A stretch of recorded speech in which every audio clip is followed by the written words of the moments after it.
Wilujeng enjing sadayana, perkenalkan nama Abdi Siti Aisyah Zulfani dari kelas 10-8. Kali ini saya akan membahas resensi dari buku yang berjudul Penyebaran Seorang Putri yang dituliskan oleh Indriani, penerbitnya Perpus pada tahun 2023 dengan jumlah halaman 67 halaman. Cerita ini menceritakan seorang putri kerajaan bernama Siti Zauhar Manikam yang rela menyamar demi mencari keberadaan kakaknya, dan kisah ini juga mengandung nilai moral dan nilai budaya. Cerita ini menggambarkan perjalanan Siti Zauhar Manikam rela menyamar untuk kehidupan dan menekankan pentingnya kesabaran, keberanian, dan kecerdasan dalam mengatasi masalah.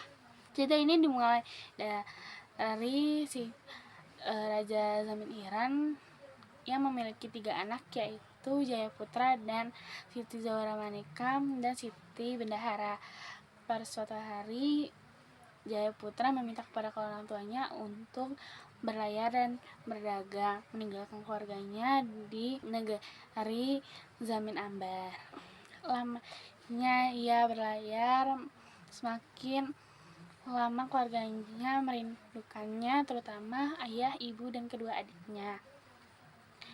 Tragedi pun mulai saat Raja Zamin Iran dan istrinya meninggal dunia karena diracuni oleh pemuda yang ingin melamar Siti Zauhar Manikam, akan tetapi ditolak. Kemudian pemuda itu dengki.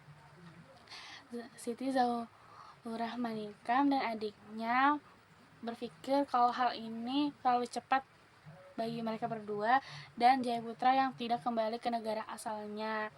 Siti Zauhar Manikam membuat keputusan untuk berlayar dan berniaga dan menyamar sebagai seorang laki-laki bernama Juragan Budiman menggunakan kapal keluarganya yang bernama Harimau Alam. Dalam perjalanan tersebut, ia melewati beberapa rintangan dan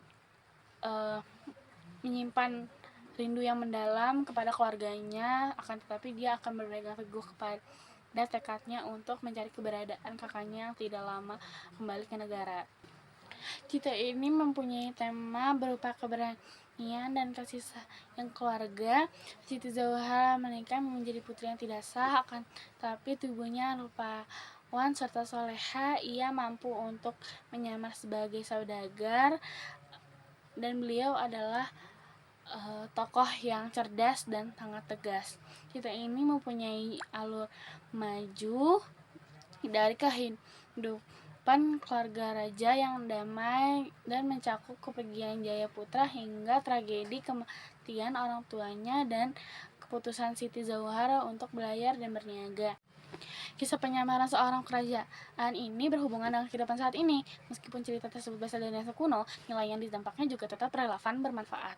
Siti Zauhar yang sedangkan menyamarkan dan memberanikan mengatakan kepada Jayaputra bahwa perempuan itu tidak lemah dan ada di tempatnya, di keluarganya, dan masyarakat pada saat ini. Gagasan itu mungkin lebih relevan lagi, mengingat semangat bahwa perempuan dan laki-laki seharusnya sama akan hukumnya, dan semua laki-laki adalah sama. Artinya, perempuan harus memiliki hak untuk membuat keputusan penting dan menunjukkan keberaniannya dan kepemimpinannya. Cerita ini juga termasuk ke cerita sedih karena membunuh kita untuk akan kehilangan orang yang dicintai. Simpulannya, Siti Zauhar Manikam yang merupakan seorang putri Raja Zaman Ambar yang kisahnya menyamar sebagai laki-laki bernama Saudagar Budiman untuk menemui kakaknya yang tidak kunjung pulang. Kisah ini pula merupakan cerminan kekayaan sastra klasik Nusantara yang memiliki banyak makna. Melalui tokoh Siti Zauhar Manikam, pembaca akan diajak untuk memahami artinya, memiliki banyak makna. Pokoknya banyak ilmu yang akan diserap oleh pembaca, meskipun ada beberapa kosakata dari buku tersebut yang sulit untuk dicerna, tetapi akan ada beberapa manfaat yang akan diserap oleh pembaca. Jadi sekian dari saya untuk resensinya. Mohon maaf bila ada salah kata yang kurang mengenakan. Terima kasih sudah nonton.